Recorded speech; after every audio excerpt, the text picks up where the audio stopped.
अल्फाज हैं कि सीखने का अमल जारी रहता, सीख रहे हैं अभी। सीखा सिखाया कोई भी नहीं आता। ठीक है ना, कोई आया तो बता दे मुझे।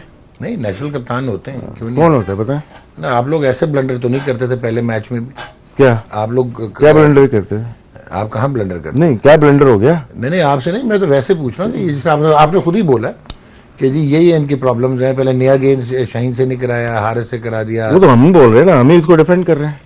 चलो कर लें आप डिफेंड, कर लें आप, चलें आगे डिफेंड करें। दूसरा सवाल पूछें।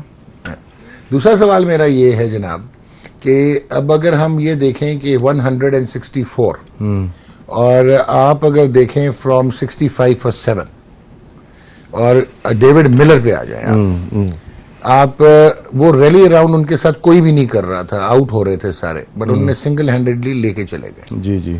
अच्छा, यही सिचुएशन अगर आप देखें रेप्लिकेट हुई आज, जो कि रिजवान के साथ हुई थी सेकंड T20 इंटरनेशनल में, बट वो अपने शेल में चले गए थे, ग्रूव में चले गए थे, जो कि इतना अच्छा स्टार्ट करके। सो यू थिंक कि डेविड मिलर जो हैं वो आज सिंगल हैंडेड मैच ले गए थे, और आखिर में अगर ये वेट बॉल ना होता तो things could have been different? Try अच्छी की उन्होंने, ट्राई अच्छी की। और जहां तक आप कंपेयर करना चाह रहे हैं पाकिस्तानी प्लेयर से, कंपेयर नहीं कर सकते हम। वो दुनिया की तमाम लीग खेल रहा है वो, ठीक है ना, कहाँ नहीं खेल रहा। साउथ अफ्रीका वो खेलता है, इंग्लैंड खेलता है, बिग बैश हो गई, IPL हो गई, हर जगह वो स्पेशलिस्ट है अपने फील्ड का। हमारा कोई भी ऐसा प्लेयर नहीं जो इतनी लीग खेल रहा होगा शोएब मलिक के अलावा, मेरे ख्याल से जो लगता है। तो हम कंपेयर नहीं कर सकते, ये स्पेशलिस्ट हैं। और साउथ अफ्रीकन लेफ्ट हैंडर बहुत डेंजरस होते हैं, इंग्रम हो जाए या ये हो जाए, या एक और जो मुल्तान सुल्तान से खेल रहे हैं, क्या नाम है, रायली रूसो हो जाए, ये इनका एक ट्रेंड, एक ही सेटअप है, जिस तरह से वो मारते हैं, छक्के चौके मारते हैं। तो ये तो बहुत मशहूर है इस चक्कर में कि मैं तो 5 छक्के लगा के रखा हुआ था। वाकई मुझे आपसे मेरी बात हो रही थी, 4 लगे, मैंने 5 कैलकुलेट कर लिए थे कि 171 इतना रन हमें चेज करना पड़ेगा जब ओवर शुरू नहीं हुआ था, क्योंकि उसका जो फ्लो है बहुत ही जबरदस्त है और स्लो पेस में। इन्होंने कोशिश भी की लेकिन वो हो नहीं सका। ये मिलर इनके जबरदस्त प्लेयर हैं, और स्पिनर्स पे भी सब कॉन्टिनेंट में अगर देखा जाए तकरीबन इनका एवरेज 40-42 का इनका एवरेज है स्पिनर्स के अगेंस्ट, इसलिए ये ज्यादा सक्सेसफुल रहे आज के मैच में। थोड़ा टाइम जरूर लगता है, पहले मैच में आपने क्वेश्चन किया था इनके ऊपर ना, टाइम लग जाता है एक प्लेयर को सेटल होने में, और हुए। और कमाल इनिंग के लिए, ये सीखने के लिए, हमारे प्लेयर्स के लिए सीखने के लिए बहुत अच्छी चीज है कि आप लेके चलो 2 ओवर आखिर में भी अगर आप लेते हैं ना। ये 8वीं विकेट गिरी थी डॉक, ये तकरीबन 15.1 ओवर में 106 रन थे, 203 के स्ट्राइक रेट से इन्होंने 58 रन, 4.5 ओवर्स में 4.5 ओवर में इन्होंने तकरीबन 5 ओवर में इन्होंने इतने 58 की पार्टनरशिप हुई है। और ये हमारे लिए भी और जो पाकिस्तानी प्लेयर्स हैं उनके लिए सीखने के लिए है कि भाई हार नहीं मानी, आखिर तक जाना है अकेला। और कल जो हुआ है फ़हीम अशरफ थोड़ी सी झलक नजर आई है, फ़हीम अशरफ जो लेके गया था तो हमारा एक थोड़ा टोटल हो गया था, लेकिन अच्छी फाइट बैक की मिलर ने। और आप समझते हैं कि फर्स्ट मैच में यही डिफरेंस था कि ये फ़हीम ने आउट कर दिया था इनको जल्दी वाइड गेंद पे, otherwise result of the series could have been different? नहीं, उसमें शायद मुझे यहाँ तक पड़ता है कि वो रन ले गए थे, 1 रन ले गए थे, दूसरे एंड पे चला गया था एक प्लेयर जो छक्के मारता था, वो दूसरे एंड पे आ गया था, वो शायद हो गया था, क्योंकि वो आखिरी बॉल पे तो ले गए थे मैच पे, आखिरी बॉल पे। लेकिन ये है कि फ़हीम का देखना पड़ेगा बाबर को, मैनेजमेंट को, क्या आखिरी ओवर कराना है।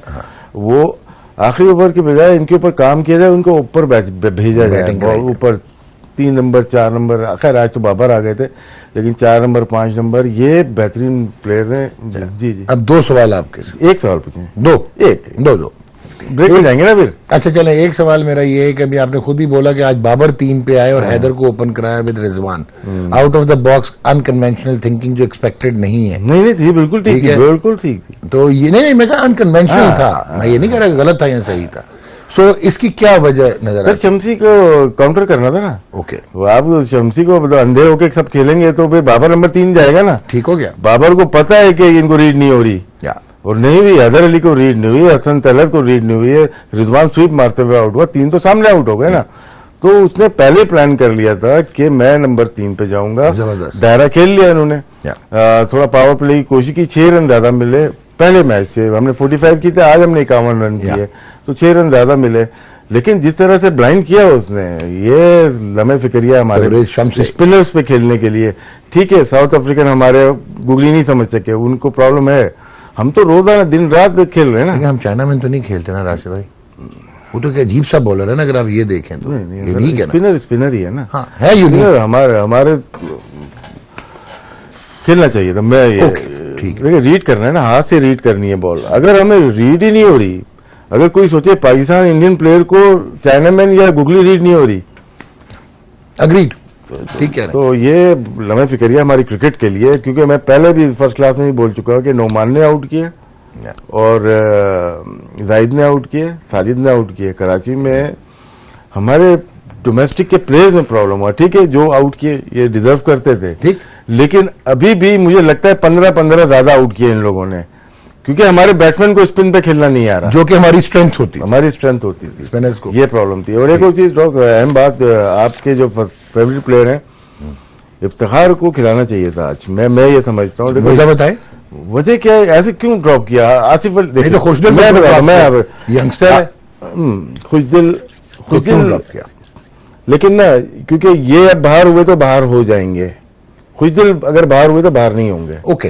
वो है, तो एक क्या कहते हैं उसको, कंटिन्यूटी होनी चाहिए थी कि उसको एक अपॉर्चुनिटी पूरी दे देते हैं, देनी चाहिए थी इनको, दे सकते थे। अच्छा, अब मसला क्या है, आसिफ अली को खिलाया, मेरा भी फेवरेट प्लेयर है, अच्छा प्लेयर है, पावर हिटर, बेस्ट है पाकिस्तान में, लेकिन तरीकाकार गलत है। अगर 15 की टीम होती, आसिफ अली टीम में नहीं, तो मैं गारंटी से बोल रहा हूँ, ठीक है, नहीं था ना टीम में। 15 की टीम बनाते हैं और उसमें आसिफ अली नहीं होता, उसमें तो इफ्तिखार भी नहीं थे, ठीक है ना। नहीं, मैं इफ्तिखार की बात नहीं कर रहा अभी, मैं इसकी बात कर रहा हूँ, आसिफ की। लेकिन आसिफ अली प्लेइंग 11 के इफ्तिखार किस लिए होते कि इफ्तिखार न्यूजीलैंड में सीरीज खेलते हुए आ रहे थे, ठीक है, कि आसिफ अली कहीं नहीं थे, ठीक है, दानिश अजीज गए थे परफॉर्मेंस पे, ठीक है ना।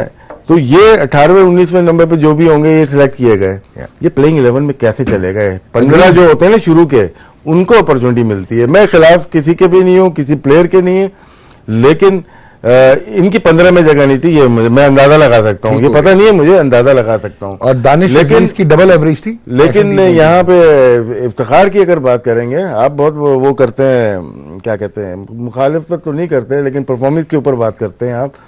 लेकिन इस तरह से किसी का करियर को खत्म कर देना, वो भी रहती है। आप एक आध मैच और देते, अगर नहीं करते, आज भी तो हिट मारी ना, जैसे इफ्तिखार आउट होते वैसे आसिफ अली आउट हुए, तो उनको एक दफा और आउट होने देते। ठीक है, मैं समझ गया। और आपने जो दानिश की बात की है, अगेन शायद आपने जो खुशदिल के हवाले से है, दानिश को भी मौका तो मिलना ही नहीं। होता क्या है कि दानिश का तो स्ट्राइक रेट भी अमेजिंग है। दानिश और खुशदिल ना यंग है, इनको थोड़ा सा एक को टीम में खिलाया, उसने थोड़ा फील ले ली, एक ड्रेसिंग रूम का माहौल, आगे जाएंगे, आगे इनको मौका मिलेगा और इनके हाथ में होगा तो ये परफॉर्म करेंगे। मुझे अफसोस सबसे ज्यादा ना हुसैन तलत का हुआ है, बहुत ज्यादा। हुसैन तो आज भी बिल्कुल ही एक्सपोज, बहुत ही हाईली टैलेंटेड प्लेयर था। 8-10 साल तो उसकी प्रोग्रेस ही में लगा दिया ना हमने।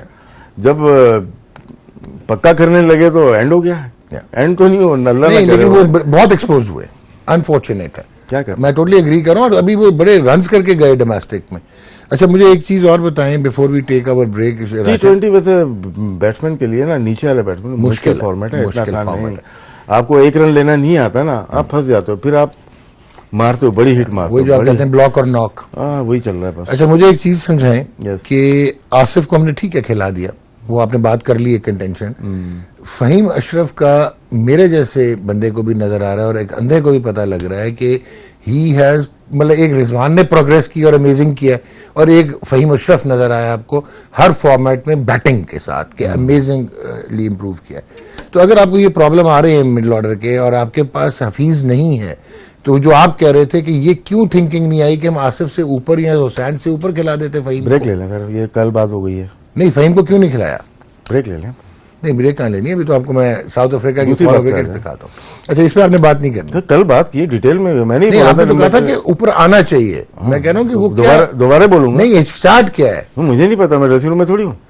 दिखाएं ये follow wickets in the natural है, नेचुरल, बहुत गिफ्टेड है, स्पिरिट है, एटीट्यूड है, नेचुरल है ये, हर एक में ऐसा नहीं होता। जैसे ये शदाब में भी इलेक्ट्रिक करंट है, फास्ट बॉलर का अपनी मजा है। हाँ, नहीं, लेकिन थोड़ी सी बॉडी लैंग्वेज उनकी भी डिफरेंट है कि वो भी फील्ड में एनर्जी लेके आता है। एनर्जी है, शादाब भी लेके आता है, शादाब में भी है, बिल्कुल है, बिल्कुल है। एनीवे ब्रेक लेते हैं जी, ब्रेक के बाद वापस आते हैं, गेम ऑन है।